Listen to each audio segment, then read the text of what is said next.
शौच शुद्धि माने शरीर की पवित्रता।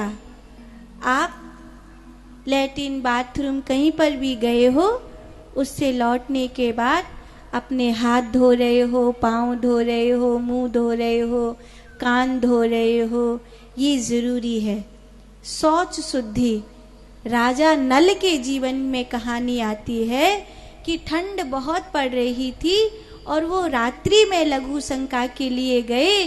तो जब वो लौट कर आए तो उन्होंने हाथ धोकर अपने कान में लगा हुआ जनेऊ तो निकाल लिया, लेकिन अपने पाँव नहीं धोए।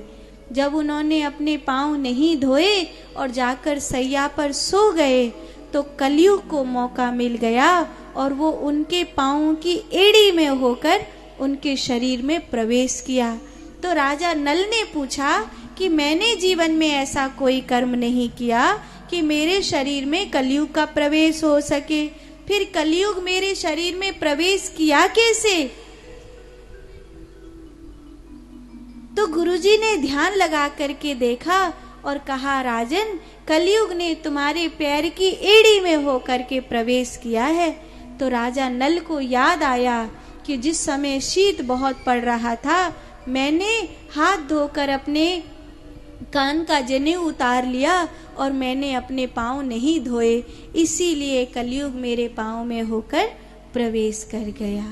तो इसीलिए सबसे पहला है शौच शुद्धि, माने शरीर की शुद्धि पर बहुत ध्यान रखना। हाँ कि ना? हाँ, ये पहला कर्म। दूसरा, अस्तेय, जितनी जरूरत है उतना ही जमा करो, जो जरूरत नहीं है उसको भर भर के रखने की कोई जरूरत नहीं है। कई लोग तो ऐसे हैं कि कूड़े को भी फेंकना नहीं चाहते, पुराना साइकिल का टायर भी छत पर पटक के रखते हैं। आधे से ज्यादा घर की अगर टाण खलेंगी, टाण समझते हो, स्लैब सी पड़ी रहती है ना ऊंची ऊंची, आधे से ज्यादा घर की अगर स्लैब खलेंगी ना तो ऐसे ऐसे सामान मिलेंगे जो कबू काम आवे के नहीं है। शैम्पू की बोतल खाली है गई, अलमारी में पटक गई। अरे भैया, वो कबू काम नहीं आनी, का जरूरत है? जो जरूरत नहीं है उसका संग्रह कर रहे हो। ये चीज अब तुम्हारी खाने की नहीं है, खराब हो जाएगी। जब तुम्हारा पेट भर गया, अब कोई खाने वाला नहीं है, ये खराब हो जाएगी। इससे अच्छा किसी को दे दो, किसी के मुंह पड़ेगी, किसी का पेट भरेगा। खराब करके फेंकने से क्या फायदा? उसे बांटो, उसे दे दो किसी को। लेकिन नहीं, भले खराब है जा, सड़ जा, पर हम तो काऊ देंगे ही ना, चाहे सड़ के फेंकनी पड़े, पर हम नहीं देंगे काऊ। अब कपड़ा लत्ता है तुम्हारे लिए पुराने है गए, तुम उन कपड़न ने ना पहनो, पर काऊ के लिए तो नए जैसे हैं। अलमारी में भरे भरे भरे भरे कुन से वो बड़े है जाएंगे, कोई अलमारी में धरे धरे नए तो है ना जाएंगे। तो काऊ दे दो, काऊ गरीब के काम आएंगे। तो अस्ते दूसरों काम कहा करो, जितनी जरूरत है उतनो संग्रह करो और जो जरूरत नहीं है उसको बांट दो। अपने मरने से पहले कुछ चीजों को बांट दोगे तो बढ़िया रहेगा, नहीं तो मरने के बाद भूत बन के उन्हीं चीजन के आगे पीछे भटकना पड़ेगा। फिर तुम्हारे घर वाले कहेंगे, जा पे आत्मा भटक रही, ठीक है जा चीजें फेंको। ऐसा होएगा। हंसबे की बात ना, साची कह रहे हो। तुम्हें हंसी आ रही है? अरे साची बात ना है, बिल्कुल साची बात है, हंसवे की बात नहीं, बिल्कुल साची बात है। दूसरा काम ये। और तीसरा, किसी की भी चोरी मत करो।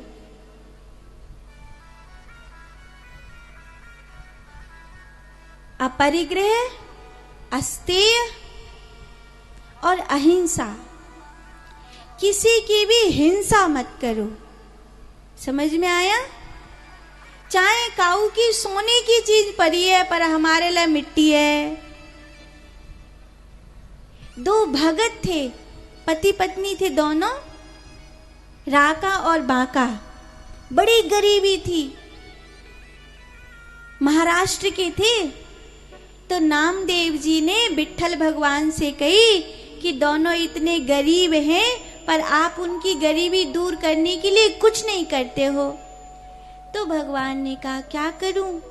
तो बोले कुछ तो करो, घर में खाने को भी नहीं है।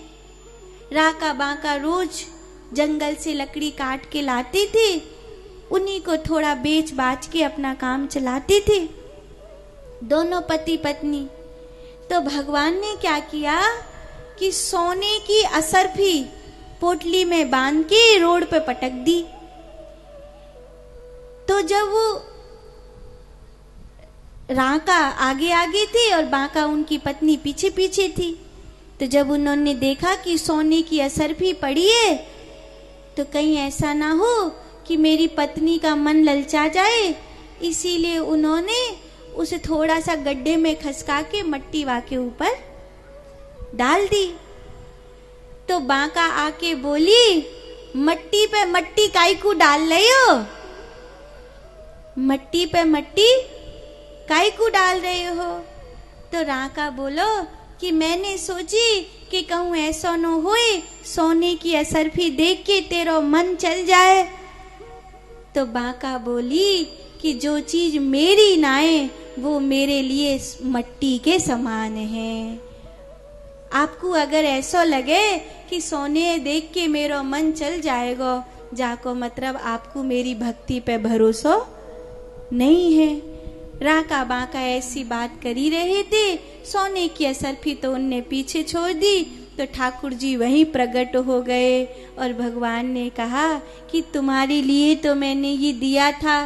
तो राका बाका ने कहा, हमने तुमसे कब कहा था कि हमें सोने की असरफी चाहिए, हम तो खुश हैं। तो नामदेव बोले, मेरी मति मारी गई थी जो मैंने भगवान से प्रार्थना करी कि तुम्हारी गरीबी है और गरीबी में कुछ उपाय करें। तो भगवान बोले, मेरा भक्त कभी गरीबी अमीरी नहीं देखता, मेरा भक्त तो भक्ति में खुश रहता है, मेरा भक्त तो मेरे नाम के धन में खुश रहता है। तो तीसरी बात सबसे बड़ी ये है कि दूसरे की चीज की कभी भी चोरी मत करो। दूसरे की चीज हमें लेनी नहीं है, हम तो अपने भगवान के नाम में खुश हैं। यही बात अपने बालकों को सिखाओ, बेटा किसी के घर से कोई चीज उठानी नहीं, किसी की चीज पर मन ललचाना नहीं है। दूसरे की चीज पर अगर हमारा मन ललचाता है, इसका मतलब हमारी भक्ति में खोट है। हम क्यों किसी की चीज पे ललचाएंगे? दुनिया में कोई कुछ भी करो, चाहे कोई सोना चांदी में लदो भयो घूमे, हमारो तो गोविंद प्यारो है, हमें दुनिया ते कहा लेनो देनो है। हमारो तो गोविंद प्यारो है, जिसको भगवान ते प्यार है वो दुनिया की किसी भी चीज से ललचाए, उसे कोई प्रतियोगिता करनी ही नहीं है। ये तो दूसरे लोग होते हैं, फलाना साइकिल पे घूम रहा है हमें भी साइकिल चाहिए, फलाना स्कूटर पे घूम रहा है हमें भी स्कूटर चाहिए, फलाना महंगी वाली मोटरसाइकिल पे घूम रहा है हमें भी मोटरसाइकिल चाहिए, फलाना गाड़ी में घूम रहा है हमें भी गाड़ी चाहिए, फलानी का ऐसा घर है हमें भी ऐसा घर चाहिए। अरे उसका वैसा है हमें क्या लेना देना? अगर हमारी झोपड़ी में भगवान रहते हैं तो हमारी झोपड़ी किसी महल से कम नहीं है। हमारी झोपड़ी महल है क्योंकि उस झोपड़ी में भगवान रहते हैं। तो ये तीसरी बात है। चौथी बात, अहिंसा, कभी किसी की हिंसा का विचार नहीं करना, मन वचन कर्म से कभी किसी को दुख नहीं देना। और पांचवी बात, कभी झूठ मत बोलना, सत्य, हमेशा सत्य का आचरण करना।